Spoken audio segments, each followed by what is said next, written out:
ত্রয়োদশ জাতীয় সংসদ নির্বাচন ও গণভোট সুষ্ঠুভাবে অনুষ্ঠানের লক্ষ্যে পাবনা জেলার কর্মকর্তাদের কার্যক্রম সমন্বয় করার জন্য মতবিনিময় সভা অনুষ্ঠিত হয়েছে। আজ সকালে পাবনা জেলা প্রশাসক কার্যালয়ে সম্মেলন কক্ষে এই মতবিনিময় সভা অনুষ্ঠিত হয়। পাবনা জেলা প্রশাসক ও রিটার্নিং কর্মকর্তা শাহেদ মোস্তফার সভাপতিত্বে সভায় প্রধান অতিথির বক্তব্য রাখেন রাজশাহী বিভাগীয় কমিশনার ডক্টর আ.ন.ম বজলুর রশিদ। বিশেষ অতিথির বক্তব্য রাখেন রাজশাহী রেঞ্জের ডিআইজি মোহাম্মদ শাহজাহান।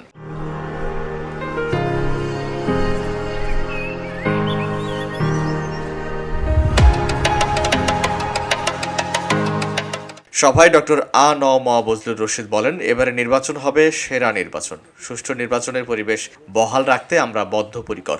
যে কোনো অপ্রীতিকর পরিস্থিতি নিয়ন্ত্রণে আইনশৃঙ্খলা রক্ষা বাহিনী প্রস্তুত রয়েছে বলেও জানান তিনি। আমরা জনগণকে এবং ভোটারদেরকে আপনাদের মাধ্যমে আশ্বস্ত করতে চাই যে ভোটের পরিবেশ সুষ্ঠু সুন্দর থাকবে। এখানে কোনো প্রকারের কেউ হুমকি দিয়ে বা ভোটের পরিবেশ বিনষ্ট করে পার পেয়ে যাওয়ার কোনো প্রকারের সুযোগ নাই। আমরা আমাদের আইনশৃঙ্খলা বাহিনী সহ অন্যান্য বাহিনী এ বিষয়ে কাজ করছি।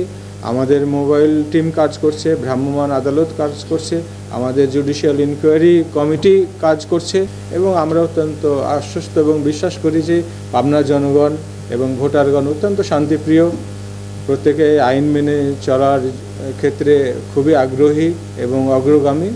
তো এই ভরসা রেখে আমরা মনে করি যে পাবনাতে আরও সুন্দর ভোট এখানে অনুষ্ঠিত হবে এবং সর্বোচ্চ সুন্দর পরিবেশেই হবে। এবং হলো যে আমরা একক উদ্দেশ্যে যেহেতু মাঠে কাজ করছি, আমরা সবাই একে অপরের পরিপূরক হিসাবে কাজ করতে চাই। VOD Bangla news desk.